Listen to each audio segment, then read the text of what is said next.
lampau. Maksudnya kata kerja dengan keterangan waktu lampau adalah pekerjaan tersebut telah dikerjakan atau telah dilakukan, ya. Dan kata kerja ini tidak bisa berdiri dengan sendirinya. Dia membutuhkan subjek, ya, membutuhkan pelaku yang mengerjakan pekerjaan tersebut. Nah, dalam bentuk subjek dalam kalimat jumlah fi'liyah ini, ya, atau kalimat fi'il, ya, kita menggunakan kata ganti yaitu isim dhamir.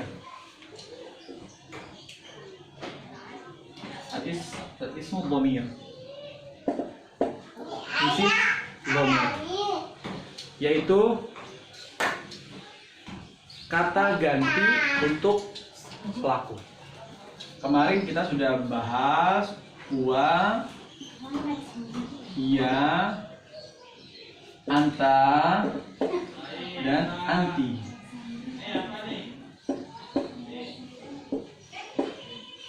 Huwa artinya adalah dia laki-laki, hiya artinya adalah dia perempuan, anta kamu laki-laki, anti kamu perempuan. Isim dhamir dalam kaidah bahasa Arab itu jumlahnya ada 14. Kalau kita tasrif secara urut ya ke bawah, wa huma hum, hiya huma hunna, anta antuma antum, anti antuma antunna, ana nahnu. 14. Namun pada pertemuan ini di kelas 6 kita tidak bahas semuanya. Kita hanya bahas 6 saja. Pertama adalah huwa, kedua adalah hiya, tiga adalah anta, keempat adalah anti. Nah, huwa, hiya, anta, anti ini sudah kita bahas minggu lalu, ya. Cara mengubah kata kerja fi'il madhi dhamir huwa adalah, yang pertama, ini review ya. Kita harus mengetahui dulu pekerjaan apa yang kita ingin gunakan. Contoh misalnya membuka. Membuka itu bahasa Arabnya adalah fatahun. Fatahun. Nah, ketika dia dhamir huwa, maka dhammatain diganti dengan fathah sehingga menjadi fataha. Untuk dhamir hiya, ya,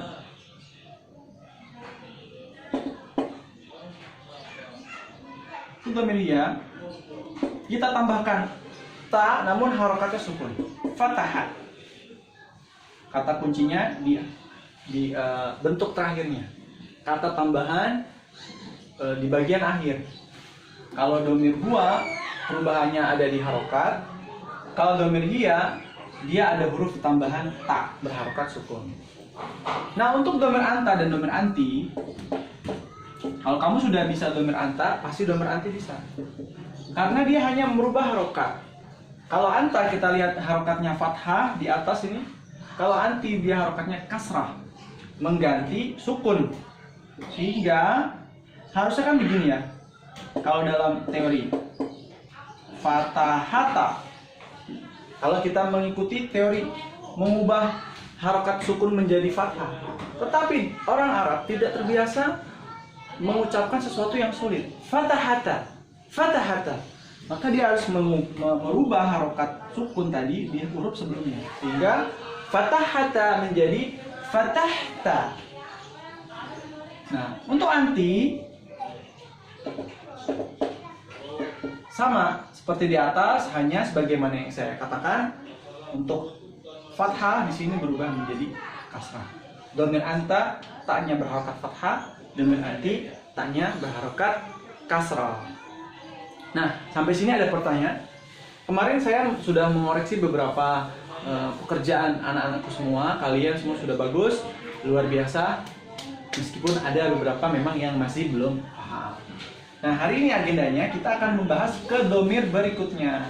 Nah, ini Bapak hapus saja karena ini sudah Bapak ajarkan ya minggu lalu atau 2 minggu sebelumnya.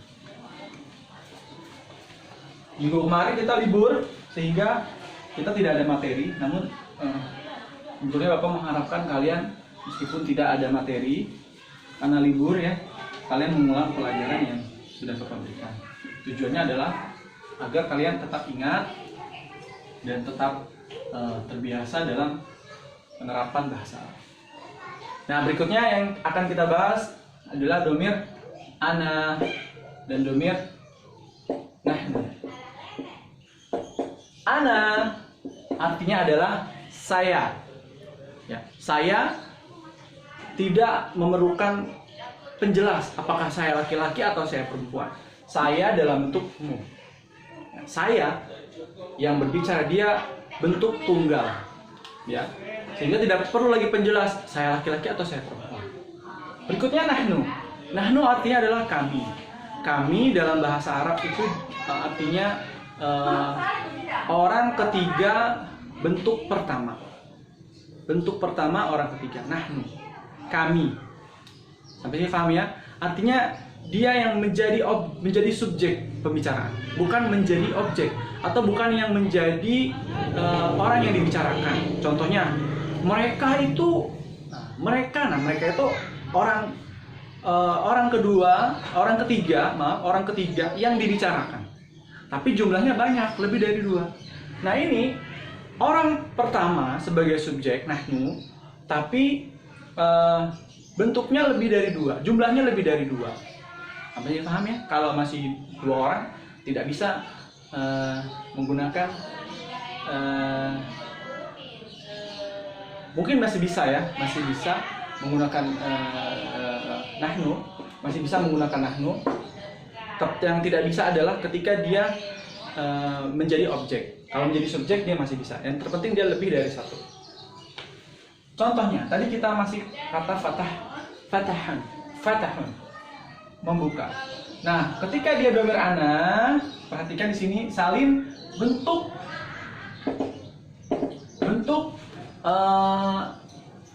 anta, anti atau dari bentuk hia ya. Hia, anta, anti kan sama seperti ini tulisannya. Salin lagi fatah. Kalau domir ana, tanya masih sama, hanya saja perubahannya di akhir, yaitu di harokat. Sehingga harokat akhirnya menjadi dhamma. Ana fatahtu atau fatahtu. Saya sudah membuka. Kemudian untuk nahnu, tinggal tambahkan na. Ta diganti dengan na. Nanya panjang. Fatahna, kami telah membuka. Kami telah membuka. Bagaimana kalau kita ingin menjadikan ini sebagai jumlah fi'liyah atau kalimat fi'il yang sempurna? Contoh, kami membuka pintu. Fatahna. Fatahna, kami telah membuka pintu. Pintu kan apa bahasa Arabnya? Betul. Babun. Pintu itu babun. Nah, kita pakai alif lam ya. Karena ini jelas pintu yang dibicarakan sudah jelas. Jadi kalau pakai alif lam, domahnya diganti domah tenia, unnya diganti menjadi u.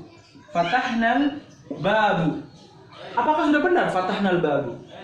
Oh, ternyata setiap objek ya, harokat akhirnya berubah menjadi fathah.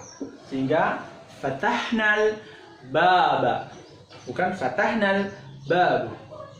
Kalau kita berbicara, kita boleh saja mengucapkan fatahnal bab. Atau misalnya kita telah membuka, saya telah membuka jendela. Fatahnal nafiz, fatahnan nafidah. Atau saya telah membuka buku. Fatahnal kitab. Tapi kalau misalnya kita dalam bentuk tulisan, maka harokat akhirnya harus berubah menjadi fathah. Kenapa? Karena dia adalah objek. Objek dalam bahasa Arab disebut maf'ulun bih. Sampai sini ada pertanyaan? Kita akan coba contoh yang lain. Contoh pertama fatahun.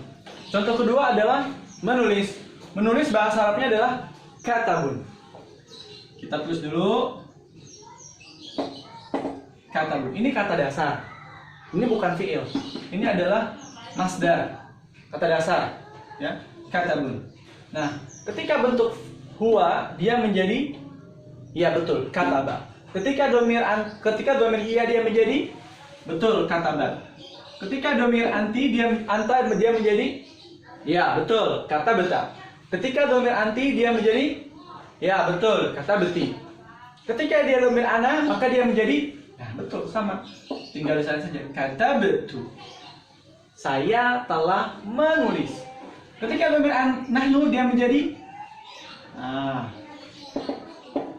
tambahkan nanya kata benar kami telah menulis.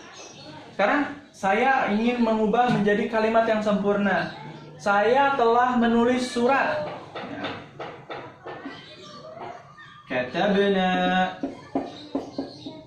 Surat itu apa Pak bahasa Arabnya? Surat itu ar-risalah. Risalah.